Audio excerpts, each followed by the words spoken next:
A paz do Senhor, meus irmãos. Tudo bem com vocês? Hoje, dia 7 de abril, vamos ler 2 Samuel capítulos 18 e 19. 2 Samuel capítulo 18. A morte de Absalão. Davi passou em revista o exército e nomeou comandantes de batalhões de 1000 e de 100. Depois dividiu o exército em 3 companhias, uma sob o comando de Joabe, outra sob o comando de Abisai, irmão de Joabe, filho de Zeruia, e outra sob o comando de Itai, o giteu. Disse então o rei ao exército: Eu também marcharei com vocês. Mas os homens disseram: Não faças isso. Se tivermos que fugir, eles não se preocuparão conosco e, mesmo que metade de nós morra em batalha, eles não se importarão. Tu, porém, vales por 10.000 de nós. Melhor será que fiques na cidade e dali nos des apoio. O rei respondeu: Farei o que acharem melhor. E o rei ficou junto à porta, enquanto os soldados marchavam, saindo em unidades de 100 e de 1000. O rei ordenou a Joabe, a Abisai e a Itai: Por amor a mim, tratem bem o jovem Absalão. E todo o exército ouviu quando o rei deu essa ordem sobre Absalão a cada um dos comandantes. O exército saiu a campo para enfrentar Israel, e a batalha aconteceu na floresta de Efraim, onde o exército de Israel foi derrotado pelos soldados de Davi. Houve grande matança naquele dia, elevando-se o número de mortos a 20.000. A batalha espalhou-se por toda a região e, naquele dia, a floresta matou mais que a espada. Durante a batalha, Absalão, montado em sua mula, encontrou-se com os soldados de Davi. Passando a mula debaixo dos galhos de uma grande árvore, Absalão ficou preso nos galhos pela cabeça. Ficou pendurado, entre o céu e a terra, e a mula prosseguiu. Um homem ouviu e informou a Joabe: Acabei de ver Absalão pendurado numa grande árvore. Você ouviu? Perguntou Joabe ao homem. E por que não o matou ali mesmo? Eu teria dado a você 10 peças de prata e um cinturão de guerreiro. Mas o homem respondeu: Mesmo que fossem pesadas e colocadas em minhas mãos 1000 peças de prata, eu não levantaria a mão contra o filho do rei. Ouvimos o rei ordenar a ti, a Abisai e a Itai: Protejam, por amor a mim, o jovem Absalão. Por outro lado, se eu tivesse atentado traiçoeiramente contra a vida dele, o rei ficaria sabendo, pois não se pode esconder nada dele, e tu mesmo ficarias contra mim. E Joabe disse: Não vou perder mais tempo com você. Então pegou 3 dardos e com eles traspassou o coração de Absalão, quando ele ainda estava vivo na árvore. E 10 dos escudeiros de Joabe cercaram Absalão e acabaram de matá-lo. A seguir Joabe tocou a trombeta para que o exército parasse de perseguir Israel e assim deteve o exército. Retiraram o corpo de Absalão, jogaram-no num grande fosso na floresta e fizeram um grande monte de pedras sobre ele. Enquanto isso, todos os israelitas fugiam para casa. Quando em vida, Absalão tinha levantado um monumento para si mesmo no Vale do Rei, dizendo: Não tenho nenhum filho para preservar a minha memória. Por isso deu à coluna o seu próprio nome. Chama-se ainda hoje Monumento de Absalão. Davi chora a morte de Absalão. Então Aimás, filho de Zadoque, disse: Deixa-me correr e levar ao rei a notícia de que o Senhor lhe fez justiça, livrando-o de seus inimigos. Não é você quem deve levar a notícia hoje, disse-lhe Joabe. Deixe isso para outra ocasião. Hoje não, porque o filho do rei morreu. Então Joabe ordenou a um etíope: Vá dizer ao rei o que você viu. O etíope inclinou-se diante de Joabe e saiu correndo para levar a notícia. Todavia Aimás, filho de Zadoque, disse de novo a Joabe: Não importa o que aconteça, deixa-me ir com o etíope. Joabe, porém, respondeu: Por que está querendo tanto ir, meu filho? Você não receberá nenhuma recompensa pela notícia. Mas ele insistiu: Não importa o que aconteça, quero ir. Disse então Joabe: Pois vá. E Aimás correu pelo caminho da planície e passou à frente do etíope. Davi estava sentado entre a porta interna e a externa da cidade. E, quando a sentinela subiu ao terraço que havia sobre a porta junto à muralha, viu um homem que vinha correndo sozinho. A sentinela gritou, avisando o rei. O rei disse: Se ele está sozinho, deve trazer boa notícia. E o homem aproximou-se. Então a sentinela viu outro homem que vinha correndo e gritou ao porteiro: Vem outro homem correndo sozinho. Esse também deve estar trazendo boa notícia, exclamou o rei. A sentinela disse: Está me parecendo, pelo jeito de correr, que o da frente é Ahimaás, filho de Zadok. É um bom homem, disse o rei. Ele traz boas notícias. Então Ahimaás aproximou-se do rei e o saudou. Prostrou-se com o rosto em terra, diante do rei e disse: Bendito seja o Senhor, o teu Deus. Ele entregou os homens que se rebelaram contra o rei, meu senhor. O rei perguntou: O jovem Absalão está bem?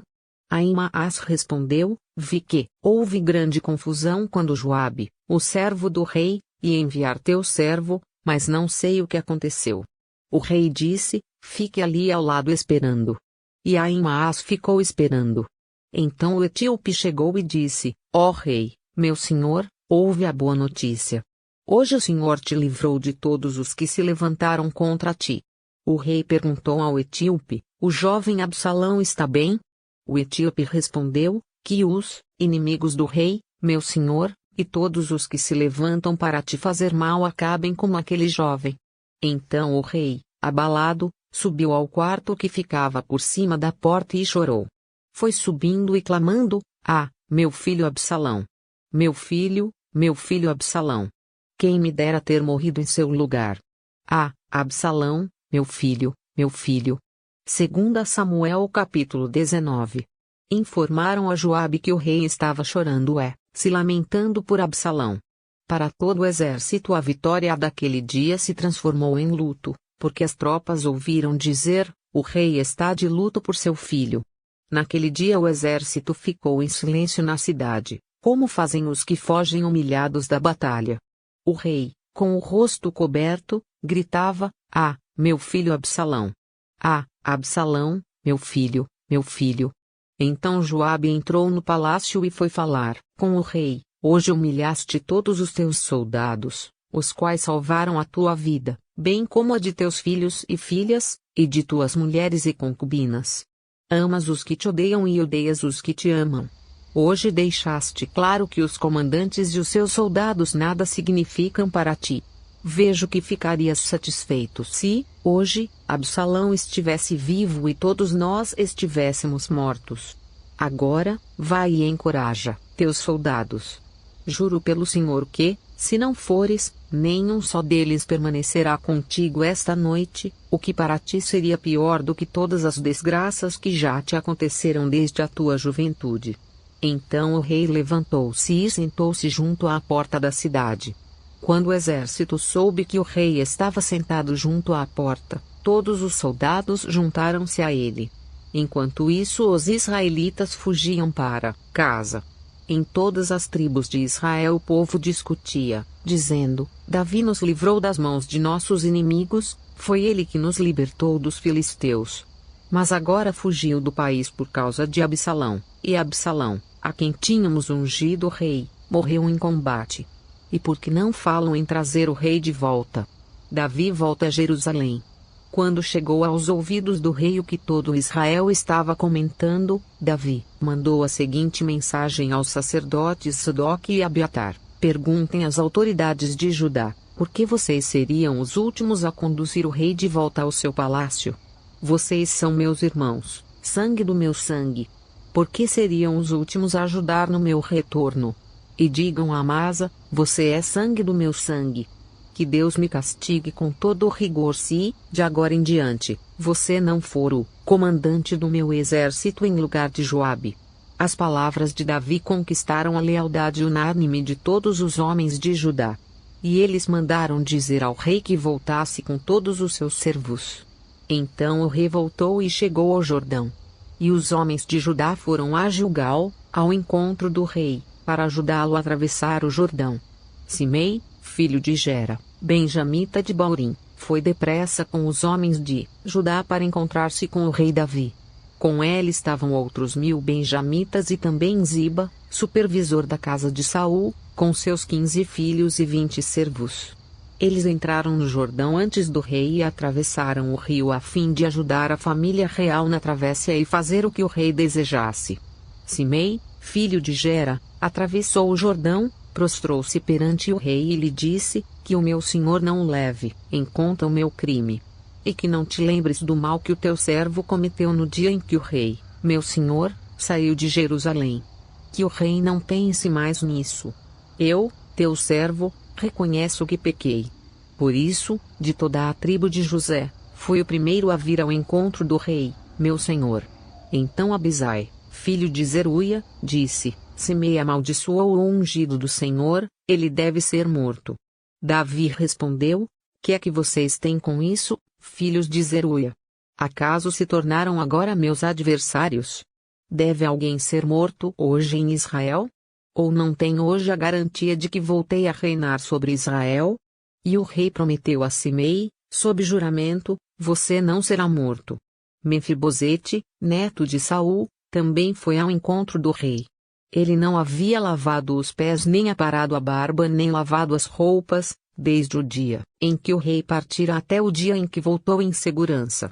Quando chegou de Jerusalém e encontrou-se com o rei, este lhe perguntou: por que você não foi comigo, Mefibosete?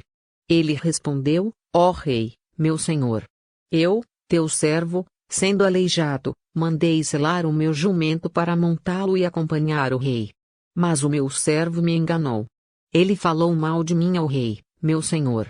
Tu és como um anjo de Deus? Faze o que achares melhor. Todos os descendentes do meu avô nada mereciam do meu senhor e rei, senão a morte. Entretanto, deste a teu servo um lugar entre os que comem à tua mesa. Que direito tenho eu, pois, de te pedir qualquer outro favor?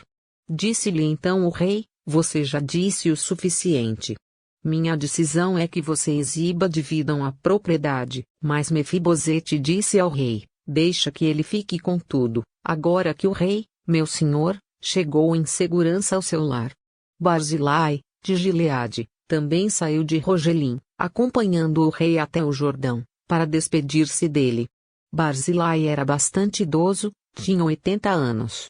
Foi ele que sustentou o rei durante a sua permanência em Manaim, pois era muito rico. O rei disse a Barzilai: venha comigo, para Jerusalém, e eu cuidarei de você.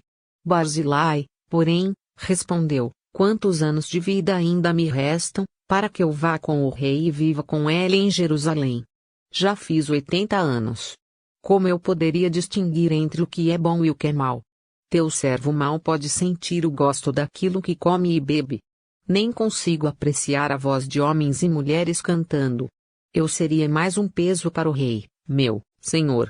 Teu servo acompanhará o rei um pouco mais, atravessando o Jordão, mas não há motivo para uma recompensa dessas. Permite que o teu servo volte. E que eu possa morrer na minha própria cidade, perto do túmulo de meu pai e de minha mãe. Mas aqui está o meu servo Quimã. Que ele vá com o meu senhor e rei. Faze por ele o que achares melhor. O rei disse: Quimã virá comigo. Farei por ele o que você achar melhor. E tudo mais que desejar de mim, eu o farei por você. Então todo o exército atravessou o Jordão, e também o rei o atravessou.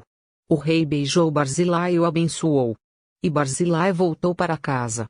O rei seguiu para Gilgal, e com ele foi Quimã. Todo o exército de Judá e a metade do exército de Israel acompanharam o rei. Logo os homens de Israel chegaram ao rei para reclamar: porque os nossos irmãos, os de Judá, sequestraram o rei e o levaram para o outro lado do Jordão, como também a família dele e todos os seus homens. Todos os homens de Judá responderam aos israelitas: fizemos isso porque o rei é nosso parente mais chegado. Por que vocês estão irritados? Acaso comemos das provisões do rei ou tomamos dele alguma coisa? Então os israelitas disseram aos homens de Judá: somos 10 com o rei, e muito maior é o nosso direito sobre Davi do que o de vocês. Por que nos desprezam? Nós fomos os primeiros a propor o retorno do nosso rei. Mas os homens de Judá falaram ainda mais asperamente do que os israelitas. Até amanhã, pessoal. Deixe seu like e se inscreva no canal para não perder nenhum capítulo da nossa leitura. Fique com Deus. Deus te abençoe.